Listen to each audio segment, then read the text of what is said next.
양서류 서식지를 되살리는 게 그냥 물웅덩이 하나 파는 거랑은 완전 다른 문제더라고요. 아주 정교한 과학이 필요한 거죠. 네, 맞습니다. 양서류는 환경 변화에 워낙 민감해서요. 그 서식지 복원이 꽤 까다로운 과제예요. 그렇죠. 성공적으로 복원하려면 양서류만의 독특한 생태, 또 생리적 특성, 이런 걸 깊이 이해하는 게 꼭 필요합니다. 네, 자료를 보니까 양서류가 우리가 생각하는 것보다 훨씬 복잡하게 살더라고요. 그냥 한 곳에 쭉 있는 게 아니라 여러 장소로 옮겨 다닌다는데 이게 첫 번째 핵심인 것 같아요. 맞아요. 그 양서류의 생활사, 이걸 전체적으로 이해하는 게 복원의 첫걸음이죠. 대부분 양서류는 그 생애 주기에 따라서 서로 다른 환경, 그러니까 크게 세 가지 핵심 서식지가 필요합니다. 세 가지나요? 네. 첫째는 번식, 알 낳는 곳이죠. 수생 환경, 수역. 둘째는 이제 먹이 먹고 성장하는 육상 환경, 활동지. 그리고 셋째는 겨울잠이라 여름잠을 자는 피난처, 동면지예요. 아하, 여기서 가장 중요한 게 이 세 곳이 떨어져 있으면 안 되고 반드시 물리적으로 연결되어야 한다는 거예요. 연결이요? 네. 예를 들면 그 멸종위기종인 맹꽁이 있잖아요. 맹꽁이는 산란지 주변 한 300m 안에 활동지랑 동면지가 될 숲이나 좀 부드러운 흙이 있는 땅이 꼭 있어야 해요. 아, 바로 이거군요. 그냥 보기 좋게 연못 하나 덜렁 만들어 놓으면 이게 오히려 양서류한테는 위험할 수도 있다는 거네요. 주변에 살 데가 없으면 말이죠. 정확합니다. 만약에 주변에 적합한 육상 서식지가 없잖아요. 그러면 올챙이가 개구리로 잘 커도 살아남기가 어려워요. 아, 겉으로 보기엔 뭐 괜찮아 보일지 몰라도 실제로는 개체수를 줄이는 그런 생태적 함정, 이컬러지컬 트랩이 될 수 있는 거죠. 생태적 함정이란 무서운 말이네요. 그래서 서식지 자체의 질도 물론 중요하지만 그 연결성이 어쩌면 더 중요하다고 계속 강조하는 겁니다. 점이 아니라 선과 면으로 서식지를 봐야 하는 거죠. 연결성. 네, 이 단어는 계속 나올 것 같네요. 근데 양서류 자체가 워낙 독특한 생리적 특징을 가져서 서식지 설계가 더 어렵다고요? 자료 보니까 피부로 숨쉬고 심지어 물도 피부로 마신다던데 이게 정말인가요? 네네, 사실입니다. 양서류는 폐호흡도 하지만 피부가 굉장히 투과성이 높아요. 그래서 피부를 통해서 산소도 흡수하고 몸의 수분도 조절합니다. 이게 바로 피부 호흡이죠. 와, 신기하네요. 물도 피부로 직접 흡수하고요. 이런 특징 때문에 수질 오염에 정말 극도로 민감할 수밖에 없어요. 아, 그렇죠. 물속에 만약 농약 성분이나 제초제, 중금속 같은 게 녹아 있으면 피부로 쉽게 흡수돼서 치명적인 영향을 받을 수 있습니다. 정말 위험하겠는데요. 그래서 보건서식지를 만들 때는 오염원이 흘러들어올 가능성을 철저히 막아야 하고요. 특히 주변에 농경지나 도로가 있다면 거기서 오염물질이 못 들어오게 충분한 거리의 완충 녹지를 확보하는 게 아주 필수적입니다. 피부가 그냥 보호막이 아니라 흡수 통로 역할까지 하니까 와, 진짜 환경 변화에 약할 수밖에 없겠어요. 근데 체온 조절 방식도 우리랑 완전 다르잖아요. 변온동물이라는 건 아는데 이게 서식지 설계에는 또 어떻게 영향을 주나요? 네, 양소류는 아시다시피 외부 온도에 따라 체온이 변하는 변온동물이죠. 스스로 열을 못 만드니까요. 네. 그래서 생존하고 또 제대로 활동하려면 스스로 체온을 조절해야만 해요. 너무 더우면 그늘이나 물속으로 가고 또 추우면 햇볕을 쬐러 나오거나 따뜻한 곳으로 가야 하죠. 그렇죠. 그러니까 보건서식지에는 온도적으로 다양한 미세 환경을 일부러 만들어주는 게 굉장히 중요합니다. 예를 들면 햇볕 쬐면서 체온 올릴 수 있는 양지 바른 통나무나 바위 같은 거요. 아, 네네. 또 너무 더울 때 피할 수 있는 그늘진 수풀이나 나무 밑, 그리고 못 마르는 걸 막을 수 있는 습한 낙엽층이나 흙, 이런 요소들을 한 공간 안에 같이 만들어줘야 해요. 여기서 진짜 기발한 아이디어가 나오더라고요. 양서류의 이런 온도 민감성을 오히려 여기용해서 치명적인 질병 관리에 도움을 줄 수 있다고요? 아니, 이게 어떻게 가능한 거죠? 네, 이 부분이 정말 흥미로운데요. 요즘 전 세계적으로 양서류 생존에 큰 위협이 되는 항아리 곰팡이병이라는 게 있어요. 아, 들어본 것 같아요. 이게 피부에 감염돼서 심하면 죽게 만드는 무서운 병인데 연구를 해보니까 이 곰팡이균이 특정 온도, 대략 섭씨 32도 이상에서는 잘 못 자라거나 죽는다는 약점이 발견된 거예요. 오, 약점이 있군요. 네, 그래서 이걸 서식지 설계에 응용하는 거죠. 어떻게 응용을 하죠? 연못 가장자리에 일부러 햇볕을 직접 받아서 표면 온도가 32도 이상 뜨겁게 달궈질 수 있는 통나무나 좀 널쩍한 바위를 놓아주는 거예요. 아하. 그러면서 바로 옆에는 혹시 너무 뜨거워지면 개구리가 바로 피할 수 있게 시원한 그늘, 뭐 수풀이나 작은 나무 같은 걸 같이 만들어주는 거죠. 네네. 그러면 만약에 곰팡이균에 감염된 양서류가 있다면 스스로 그 뜨거운 바위 위로 올라가서 체온을 높여서 피부의 곰팡이균을 제거하는 행동, 이걸 행동적 열병이라고 하는데 이걸 유도할 수 있다는 겁니다. 와. 스스로 치료하게 만드는 거네요? 그렇죠. 일종의 셀프 치료 환경을 만들어주는 셈이죠. 서식지 디자인 자체가 질병 관리 전략이 될 수 있다니 정말 놀라운 발상입니다. 진짜. 이건 뭐랄까, 넛지 디자인의 생태학 버전 같은데요? 디자인으로 동물의 행동을 유도해서 병을 이기게 한다니. 대단합니다. 근데 또 중요한 게 모든 양서류한테 다 좋은 만능 서식지는 없다는 거잖아요. 종마다 원하는 게 완전히 다르다고요. 맞습니다. 양서류라고 우리가 하나로 묶어 부르지만 종마다 선호하는 환경이나 살아가는 방식, 뭐 이런 생태적 지위가 천차만별이거든요. 네. 그래서 성공적인 복원을 하려면 우리가 어떤 종을 도울 것인가, 즉 목표종, 타겟 스피시스를 명확히 정하고 그 종의 생태적 특성에 딱 맞춰서 서식 환경을 아주 정밀하게 설계해야 합니다. 예를 좀 들어주실 수 있나요? 네, 예를 들어 금개구리 같은 경우는요. 물살이 거의 없고 수심이 좀 깊은 한 1m 정도 연못이나 둔벙을 좋아해요. 그리고 몸숨기거나 알 붙일 부들이나 갈대 같은 정수식물이 많아야 하고요. 특히 가물치 같은 큰 포식성 어류에 아주 약해서 이런 포식자가 없는 환경이 꼭 필요합니다. 아, 포식자 유모도 중요하군요. 그렇죠. 반면에 맹꽁이는 주로 장마철에 잠깐 생기는 얕고 한 50cm 정도 좀 탁한 무릉덩이에서 알을 낳아요. 그리고 번식기 아닐 때는 땅속에서 지내기 때문에 주변에 땅 파기 좋은 부드러운 흙, 그리고 두꺼운 낙엽층이 있는 숲이나 초지가 반드시 필요하죠. 완전히 다르네요. 금개구리랑은. 네, 또 산개구리류, 뭐 첨개구리나 북방산개구리 같은 애들은 주로 산림 속 계곡이나 작은 둔벙에서 번식하고 다 크면 주변 산림으로 흩어져 살거든요. 얘네는 산림하고 습지 사이를 오가는 이동거리가 꽤 길어요. 그래서 중간에 도로라도 있으면 서식지 단편화나 로드킬에 아주 취약해지죠. 오, 정말 그렇겠네요. 자료에 나온 표 1을 보니까 정말 좋아하는 환경, 위험 요인 다 제각각이에요. 그럼 결국 복원 목표를 정하고 그 종에 맞는 맞춤 전략을 짜는 게 성공의 열쇠겠네요. 바로 그겁니다. 목표종 설정이 모든 계획의 출발점이라고 할 수 있습니다. 자, 그럼 목표종을 정했다면 다음은 어디에 서식지를 만들지 부지 선정이 중요하겠네요. 이것도 그냥 빈 땅이라고 아무데나 만들면 안 될 것 같은데요. 주변 환경과의 관계, 아까 말한 연결성 같은 게 중요하다고 계속 나오는데 어떤 기준으로 골라야 실패하지 않을까요? 네, 부지 선정은 정말 복원 사업의 성패를 가늠하는 결정적인 단계라고 할 수 있어요. 단순히 그 땅 자체만 볼 게 아니라 주변 경관과의 관계 속에서 종합적으로 평가해야 합니다. 종합적인 평가요? 네, 몇 가지 핵심 고려 사항이 있는데요. 첫째는 기존 서식지와의 근접성입니다. 원래 양서류가 살았거나 지금 살고 있는 곳하고 가까울수록 좋겠죠. 그래야 자연스럽게 새로운 서식지를 찾아서 이용할 테니까요. 네. 둘째는 아까부터 계속 강조했던 연결성, 배후 산림이나 근처 다른 습지 같은 자연 요소랑 물리적으로 끊기지 않고 연결되어 있어야 합니다. 완전히 동떨어진 고립된 곳은 피해야 하고요. 고립은 안 된다. 그렇죠. 셋째는 수문 조건과 지형이에요.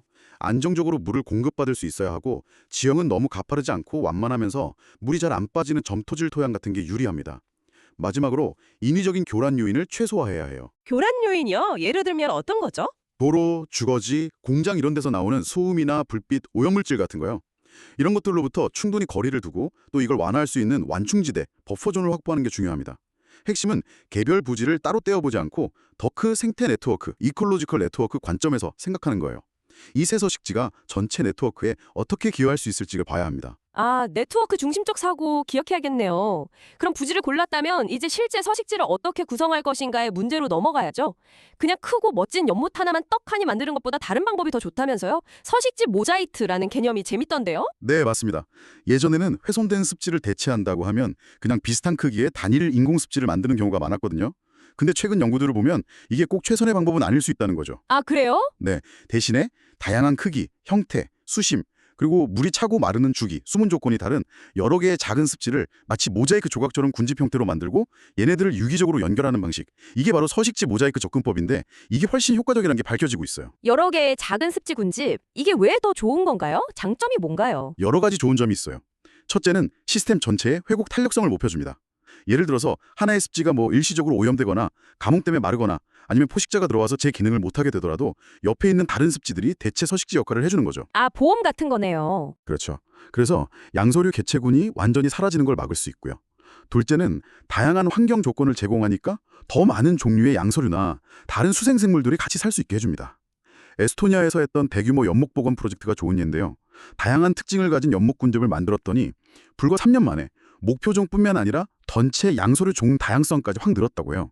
와, 효과가 확실하네요. 네, 참고로 대체 서식지를 만들 때는 완충 지역까지 포함해서 원래 훼손된 면적의 최소 1.5배 이상 면적을 확보하는 게 좋다고 관장되고 있습니다. 이게 또 기후변화처럼 예측하기 어려운 상황에도 더 잘 대응할 수 있는 방법이라고요. 그거 어떻게 연결되는 거죠? 바로 그 점이 서식지 모자이크의 또 다른 중요한 장점인데요. 이걸 포트폴리오 효과라고 불러요. 포트폴리오 효과요? 투자할 때 쓰는 말 아닌가요? 네, 맞아요. 마치 투자 위험을 줄이려고 여러 자산에 나눠 투자하는 금융 포트폴리오처럼 다양한 특성을 가진 습지 네트워크는 예측 불가능한 환경 변화, 특히 기후 변화 때문에 생기는 극단적인 기상현상, 뭐 가뭄이나 홍수 같은 거요. 이런 거에 대한 시스템 전체의 안정성을 높여줍니다. 아하. 예를 들어서 아주 심한 가뭄이 드는 해에는 상대적으로 물이 깊어서 잘 안 마르는 영구습지가 양서류한테 중요한 피난처가 될 수 있겠죠. 네, 그렇죠. 반대로 비가 엄청 많이 오는 해에는 평소에는 말라 있어서 포식성 물고기가 못 사는 얇은 임시습지들이 오히려 안전하게 알라할 장소가 될 수도 있고요. 이렇게 다양한 옵션을 미리 갖춰놓으면 특정 기후 상황에서 양서류가 번식에 완전히 실패하는 최악의 경우를 막고 장기적으로 살아남을 가능성을 높이는 거죠. 위험분산 포트폴리오라니 비유가 정말 딱 와닿네요. 자, 그럼 계획 단계에서 마지막으로 강조하는 게 측정 가능한 목표 설정인데요. 그냥 양서류 잘 살게 하자 이런 식으로는 안 된다는 거죠. 네, 그렇습니다. 복원 사업이 성공했는지 아닌지를 객관적으로 평가하고 또 필요하면 개선 조치를 하려면 시작할 때부터 명확하고 측정 가능한 목표를 세우는 게 아주 중요합니다. 네. 그냥 뭐 양서류 서식 환경 개선 이렇게 추상적으로 잡는 게 아니라 예를 들면 복원 사업 끝나고 3년 차까지 목표종인 금개구리가 최소 50마리 이상 살고 알덩어리를 10개 이상 발견한다. 이런 식으로 구체적이고 정량적인 목표를 세워야 해요. 아, 구체적인 수치로요. 네, 목포에서 했던 맹꽁이 서식지 복원 사례를 보면 서식지 적합성 지수 HSI라는 모델을 써서 목표종 생존에 필요한 최적의 pH 범위나 수물 흙의 깊이 같은 걸 과학적인 데이터에 근거해서 구체적인 설계 기준으로 삼았거든요. 이런 접근이 필요하죠. 그렇군요. 그리고 정말 중요한 건 성공 여부를 판단하는 게 단순히 구조물 공사가 끝났을 때가 아니라 최소 3년 이상, 길게는 그 이상의 장기적인 모니터링을 통해서 처음에 세웠던 생태학적 목표가 실제로 달성됐는지를 기준으로 삼아야 한다는 점입니다. 알겠습니다. 이론적인 배경하고 계획 세우는 단계를 봤으니까 이제 실제로 습지를 어떻게 만들어야 하는지 구체적인 설계랑 시공 기술로 넘어가 보죠. 역시 가장 기본은 물을 어떻게 다루냐 이거겠죠. 안정적인 물 공급, 적절한 물 깊이 이게 핵심일 것 같은데요. 맞습니다. 습지의 생명은 뭐니 해도 수문 체계, 하이드롤로직 리즘, 즉 물의 흐름과 순환이에요. 안정적으로 물을 확보하면서도 동시에 생태적으로 건강한 역동성을 유지하는 게 중요합니다. 네. 주변 지하수가 자연스럽게 솟아나오는 용출수를 쓰거나 경사면에서 흘러내리는 지표수를 모으거나 근처 계곡물을 끌어오는 방법 등을 생각해 볼 수 있어요. 특히 도시 같은 데서는 건물 지붕이나 포장된 땅에서 나오는 빗물을 모아서 정화하고 저장해서 쓰는 빗물 관리형 습지도 좋은 대안이 될 수 있습니다. 아, 빗물 활용도 가능하군요. 네. 둘째는 수문 주기 조절이 아주 중요해요.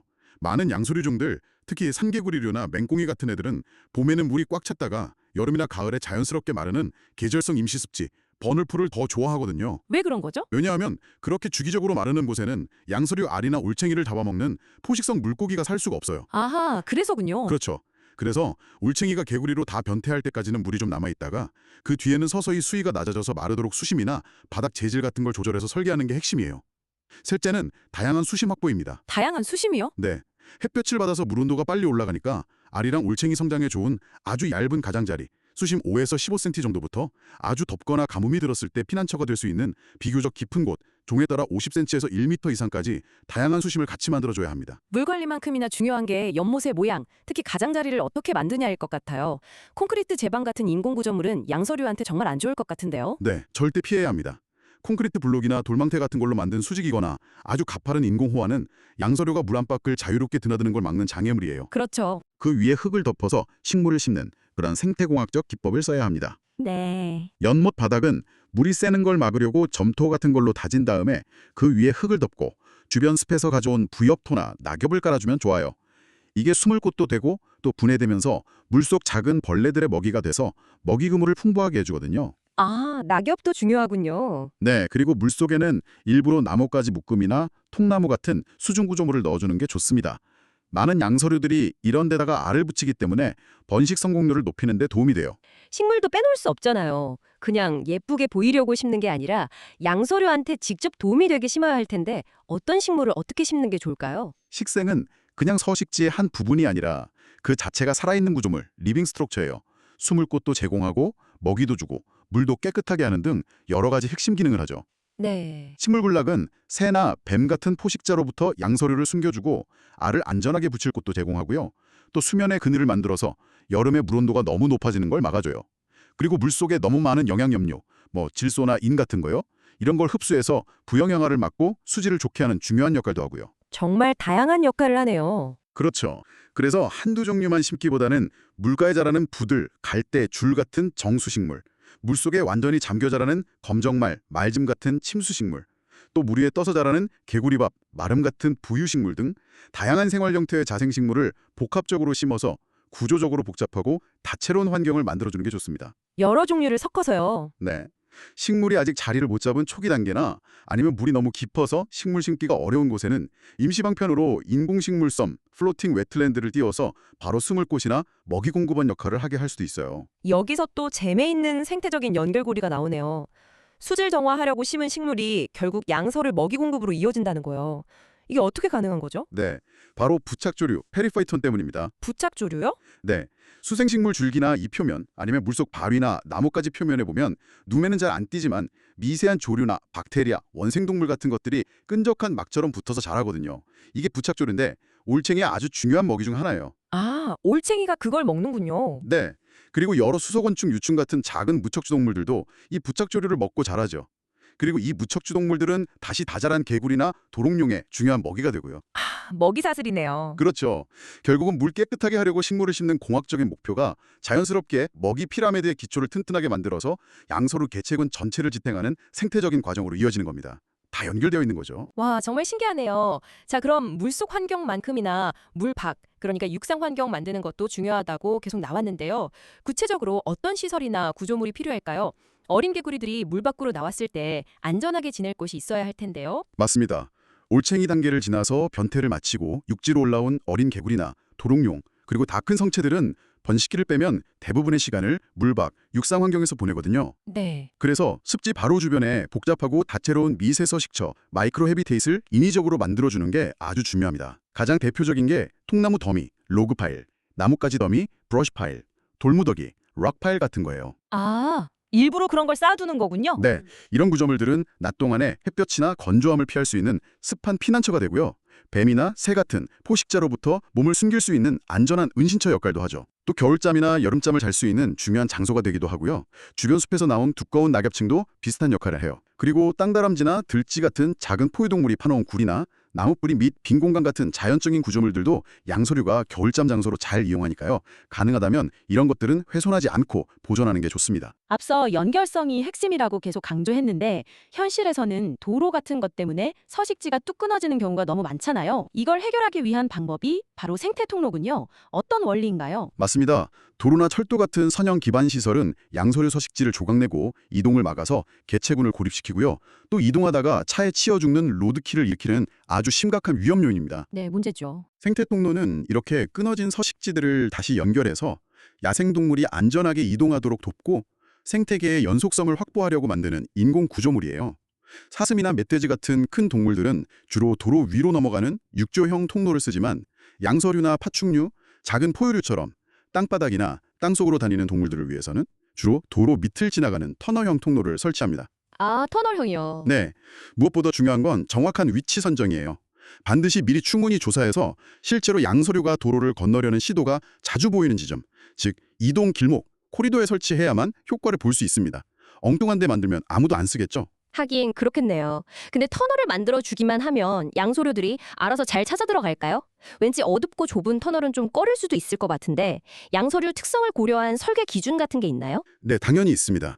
환경부에서 만든 생태통로 설치 및 관리 지침 같은 데에도 관련 기준들이 나와 있는데요.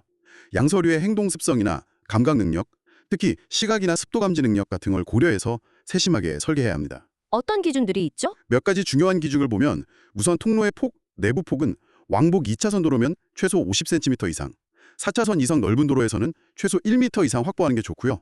근데 단순한 폭보다 개방도라는 지표가 더 중요해요. 개방도요? 네, 통로 입구 단면적 폭 곱하기 높이를 통로 길이로 나눈 값인데요. 이 값이 0.7 이상은 되어야 통로 내부가 너무 길고 어둡게 느껴지지 않아서 양서류가 잘 이용한다고 알려져 있어요.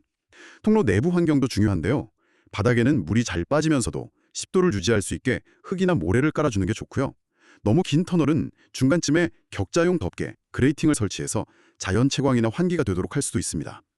폭이 30m 이상 되는 큰 통로에는 안에 작은 도랑이나 습지를 만들어서 이동 중에 쉬거나 습도를 얻게 하라고 권장하기도 하고요. 네. 통로 진입부는 동물이 쉽게 알아보고 들어갈 수 있게 입구를 나팔관 형태로 넓게 만들고 주변 땅하고 턱이나 높이 차이 없이 부드럽게 연결해야 합니다. 당연히 인공 조명은 피해야 하고 자연 채광을 최대한 이용해야 하고요. 정말 세밀한 기준들이 있네요. 표 이참고. 그런데 이렇게 잘 만든 터널이 있어도 양서류들이 입구를 못 찾고 엉뚱하게 도로 위로 올라가 버리면 소용없잖아요. 터널로 안전하게 유도하는 장치도 필요할 것 같은데요. 그래서 유도 펜스 설치가 거의 필수적이라고 할 수 있습니다. 이동하는 양서류가 도로 가장자리로 못 가고 얘네들을 터널 입구 쪽으로 안전하게 안내하는 역할을 하는 낮은 울타리예요. 아, 울타리요? 네, 여기서 정말 중요한 설계 포인트가 하나 있는데요. 유도 펜스가 도로를 따라 쭉 오다가 갑자기 딱 끝나버리면 펜스 끝까지 온 동물이 방향을 잃고 결국 펜스를 돌아서 다시 도로 위로 올라가는 경우가 생겨요. 아, 그럼 안 되는데. 그렇죠. 그래서 유도 펜스는 반드시 그 끝이 터널 입구의 날개벽, 윙월 같은 구조물에 직접 연결돼서 틈이 없도록 해야 합니다. 이게 아주 중요해요. 네, 빈틈없이 연결해야 하는군요. 네, 또 도로 가장자리에 있는 배수로 그 양서류한테는 아주 치명적인 함정이 될 수 있어요. 특히 콘크리트 배수로는 한번 빠지면 경사가 가파르고 미끄러워서 스스로 기어 나올 수가 없거든요. 아, 맞아요. 그런 거 본 적 있어요. 그래서 배수로를 만들 때는 양서류가 쉽게 빠져나올 수 있게 탈출 경사로나 작은 사다리 같은 걸 일정 간격으로 설치하거나 아니면 아예 배수로 위에 덮개를 씌워서 떨어지는 것 자체를 막는 조치가 필요합니다.